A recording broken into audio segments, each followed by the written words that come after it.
नमस्कार. तुम्ही हे वाचलंच पाहिजे या डॉक्टर विद्याधर करंदीकर यांच्या पुस्तकातील रवींद्रनाथ 3 व्याख्याने हा लेख मी शरद सावंत वाचतो आहे. रवींद्रनाथ 3 व्याख्याने. एका समानशील वाचक मित्राने एकदा विचारले, रवींद्रनाथांचे मोठेपण नक्की कशात आहे?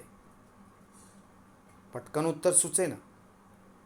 मात्र एक गोष्ट लक्षात आली की या विश्वकवीबद्दल आपलीही अवस्था अजून अशीच आहे. रवींद्रनाथांच्या निधनानंतर 52 वर्षे उलटून गेली आहेत. पाठ्यपुस्तकातला रवींद्रनाथांवरचा एखादा पाठ रवींद्रनाथांची ओळख करून द्यायला पुरेसा नसतो. रवींद्र साहित्य आपण वाचतो कितीसे? गीतांजलीचा अनुवाद साहित्य अकादमीने रवींद्रनाथांच्या निवडक रचनांचे प्रकाशित केलेले हिंदी मराठी अनुवाद ग्रंथालयांमध्ये महिनोन्महिने वाचकांची वाट पाहत असतात. बंगालच्या सांस्कृतिक विश्वावर आजही रवींद्रनाथांची छाया आहे. महाराष्ट्रात तशी परिस्थिती नाही. त्यामुळे रवींद्रनाथांचे मोठेपण कशात आहे हा माझ्या एका वाचक मित्राचा प्रश्न उद्या प्रातिनिधिक रूप धारण करू शकतो.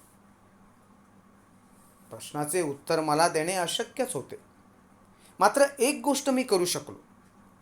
पु ल देशपांडे यांचे एक अतीव आकर्षक पुस्तक मित्राच्या हाती दिले.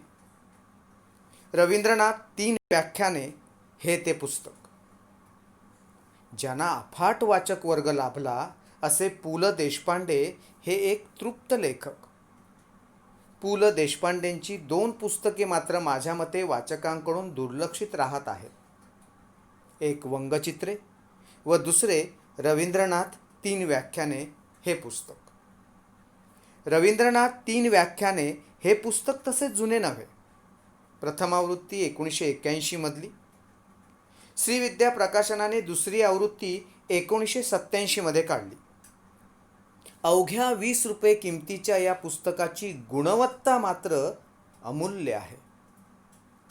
मला आवर्जून सांगावेसे वाटते की ज्या ग्रंथालयांमध्ये हे पुस्तक नसेल त्यांनी जरूर ते पुढील वर्षाच्या अंदाजपत्रकात खरेदीसाठी अंतर्भूत करावे. संस्कारक्षम वयातील मुलांच्या पालकांनी ग्रंथालयातून नेऊन अगर जमले तर विकत घेऊन ते मुलांपुढे ठेवावे. आपल्या मुलाचे सांस्कृतिक आयुष्य समृद्ध करण्याची क्षमता या पुस्तकात आहे. सुभाष अवचटांचे सुरेख मुखपृष्ठ नकळत आपल्याला रवींद्रनाथांपुढे नतमस्तक करते. हे पुस्तक पु ल देशपांडे यांनी कविवर्य बा भ बोरकरांना अर्पण केले आहे.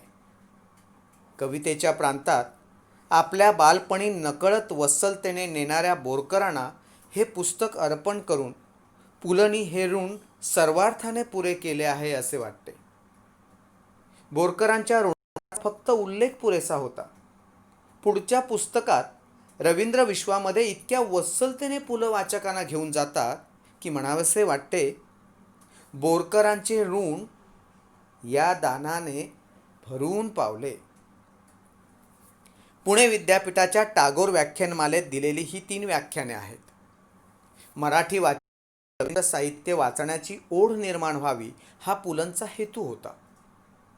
पुलंचा हेतू पुरा व्हायचा तर रवींद्रनाथ 3 व्याख्याने हे पुस्तक वाचण्याची ओढ वाचकांना लागली पाहिजे. माझ्या लेखाचा हेतू तो आहे. रवींद्रनाथांची रंगभूमी, रवींद्रनाथांची शाळा व रवींद्रनाथ आणि मी अशी 3 व्याख्याने या पुस्तकात अंतर्भूत आहेत. रवींद्रनाथांची लहान मोठी मिळून 52 नाटके आहेत. पुलंनी अत्यंत खुबीने आधीच सांगून टाकले आहे की रवींद्रनाथांची नाटके हा माझ्या व्याख्यानाचा विषय नसून रवींद्रनाथांची रंगभूमी हा तो विषय आहे. स्वतः रवींद्रनाथांनी म्हटले आहे, मला नाटक लिहिता आले नाही. ते मन माझ्यात नाही. नाटकाचा मुख्य पिंड तो घेऊन नाटक तोलून दाखविण्याची कला मला साध्य नाही. माझ्या नाटकात आहे एक कल्पना लोकाची छाया. या एका छोट्याशा कोपऱ्यावर मी माझा हक्क सांगेन. ही कल्पना लोकाची छाया हे रवींद्रनाथांचे वैशिष्ट्यच होते. पुलंनी एक छान उदाहरण लगेचच दिले आहे. लहान मुलांच्या एका कवितेत रवींद्रनाथ म्हणतात, छायार घोमटा मुखेटानी बशे आमादेर पाडाखानी. छायेचा पदर तोंडावर ओढून घेऊन आमची पाडाखानी छोटी वाडी बसली आहे. या छायेच्या घुंगट ओढून बसण्याने ती वाडी लगेच एखाद्या ताई, मामी, वहिनीसारखी कुलीन घरंदाज होऊन जाते. फुलझाडांचे फूल हे जसे एक्सप्रेशन तसेच सगळ्या रवींद्र साहित्याचे आहे. रवींद्रनाथ आम्ही कवी, आम्ही शुधू, एक्सप्रेशन दिई असेच शब्द वापरतात. पुलं म्हणतात, म्हणूनच रवींद्रनाथांनी नाटक लिहिणं आणि इतर कुणीतरी नाटक कंपनीसाठी नाटक लिहिणं यात फरक पडतो. कारण ते लिहिण्याच्या मूळ प्रयोजनातच फरक पडलेला असतो. नाटकाचा खरा आस्वाद हा चांगल्या प्रयोगातूनच घ्यायचा असतो. समर्थ नटनटी आणि संवेदनशील प्रेक्षक यांचा योग त्यासाठी जुळावा लागतो. हे स्पष्ट करून पुलं म्हणतात की रवींद्रनाथांच्या त्या हक्काच्या कोपऱ्याकडे मी तुमचे लक्ष वेधण्याचा प्रयत्न करतो आहे.